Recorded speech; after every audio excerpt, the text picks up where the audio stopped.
Hello, thank you for attending my presentation. My name is Yusuf Roohani, and I'm a PhD student at Stanford University. I will be describing to you our project on predicting transcriptional outcomes of novel multigene perturbations. This is joint work with Kashin Huang and Yuri Leskovich. One of the leading textbooks in the field of molecular biology begins with these lines: "We understand the structure of the universe better than the workings of living cells. We still cannot predict how a cell will behave if we mutate a previously unstudied gene." This fundamental problem in molecular biology is closely related to what we aim to solve in our project. What is the transcriptional response of perturbing a combination of genes not seen experimentally perturbed before? This problem is also central to a number of biomedical applications, especially in the design of patient-specific therapeutics. For instance, in the field of drug discovery, knowledge of multi-gene perturbation outcomes can identify therapeutic targets that reverse disease phenotypes. It can lead to the discovery of genetic interactions such as synergy and epistasis. For instance, synthetic lethality is an interaction where the knocking down of a pair of genes can lead to the death of the cell, while each of those genes perturbed individually would not have done so. Such interactions can have a significant impact on the discovery of cancer therapeutics. Within the field of regenerative medicine, re-engineering cells has shown great potential in the design of cell therapies and reversing phenotypes linked to aging. Knowledge of perturbation outcomes can guide the design of such experiments. However, one key limitation preventing existing experimental approaches from answering these questions is the combinatorial explosion in multi-gene perturbational space. There are 4 × 10⁸ pairwise combinations of all known protein coding genes, and when we consider larger combinations of 3 or more genes, then the number of unique combinations increases by several orders of magnitude. Therefore, the ability to infer perturbation outcomes for the vast majority of perturbations is inevitably a computational problem. So the first step was to formulate this problem mathematically. What is a genetic perturbation? Consider some cells in an unperturbed state with gene expression values for genes G1 through Gn shown here in green. A genetic perturbation is then applied to 2 genes G2 and G4 shown here in red, where G2 is activated and G4 is repressed. The goal for our model is to predict the outcome of this genetic perturbation. So it's a function that takes as input unperturbed gene expression shown in green, the applied perturbation shown in red, and predicts the post-perturbation gene expression shown in purple. The predominant approach to solving this problem relies on inferring a network of transcriptional relationships between genes. However, these networks are difficult to infer from single-cell data and are often unable to predict complex non-additive effects that are common for multi-gene perturbations. More recently, deep learning methods have been able to predict some of these non-additive genetic interactions, but these models are unable to predict outcomes for perturbing novel genes not seen experimentally perturbed. To address these issues, we present GARES, Graph-Enhanced Gene Activation and Repression Simulator. GARES uses a deep learning model constrained by prior knowledge of gene-gene relationships to predict outcomes of genetic perturbations. GARES is the first computational model that is able to predict outcomes of perturbing combinations consisting of genes never seen perturbed experimentally. In the next 5 slides, I'll describe 5 key elements of our model. The inputs to the model are unperturbed gene expression and the applied perturbation. The first step is initializing multidimensional embedding vectors for each gene and each perturbation. This enables better capturing of gene-specific heterogeneity.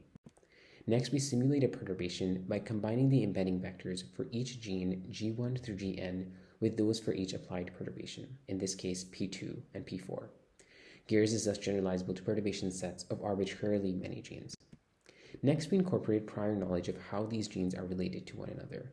For this, we make use of the gene co-expression graph for gene embeddings and the gene ontology graph for gene perturbation embeddings. We use graph neural networks to functionalize this inductive bias. Each gene or gene perturbation is represented as a distinct node, and its node feature vector is set to be its gene embedding or gene perturbation embedding. An additional layer is used to simulate cross-gene secondary effects of gene perturbation. Finally, each gene uses a gene-specific layer to decode the final expression value from its embedding vector. Now to analyze the results, let's say we perturb 2 genes FOSB and CEBPB. We plot here the predicted change in gene expression over control, shown in green, for the top 20 most differentially expressed genes. The boxes indicate true post-perturbation expression, and the red dots indicate GARES prediction. We see that GARES consistently predicts the right trend, both in the cases of upregulation and downregulation. An important point to note here is that Gears has seen experimental perturbation outcomes while training only for perturbing FOSS-B, but not for CEBPB. This is a new capability not offered by existing models, and we further explore this in the next slide. Given a two-gene combinatorial perturbation of, say, genes X and Y in the test set, there are three possible scenarios for the training set. The first is that both genes X and Y have been seen individually perturbed at the time of training. The second is the case where only one of the two genes has been seen experimentally perturbed. And finally, the last case is where neither of the two genes has been seen experimentally perturbed. Gears is the only computational approach that is able to reliably make predictions for the last two cases. For each of these three conditions, we compared the performance of Gears to two other baselines, a linear model based on the gene co-expression graph, and a deep learning model, CPA, that does not make use of any prior information.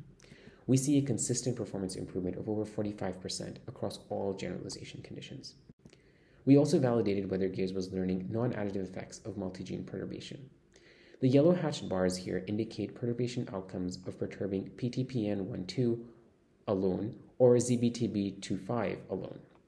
The gray bar shows the true two-gene combination effect of perturbing both genes simultaneously.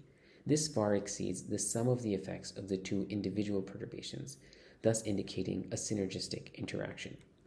In red, we see Gears predicted two-gene combination effects of perturbing both genes simultaneously, and this closely matches the true two-gene effect.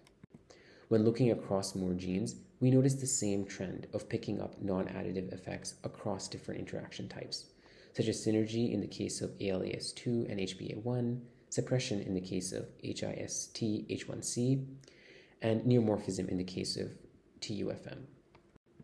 We also measured performance across 105 different two-gene perturbations in a public dataset and found that Gears had 50% better precision in detecting genetic interactions for 4 of the key 5 genetic interaction subtypes.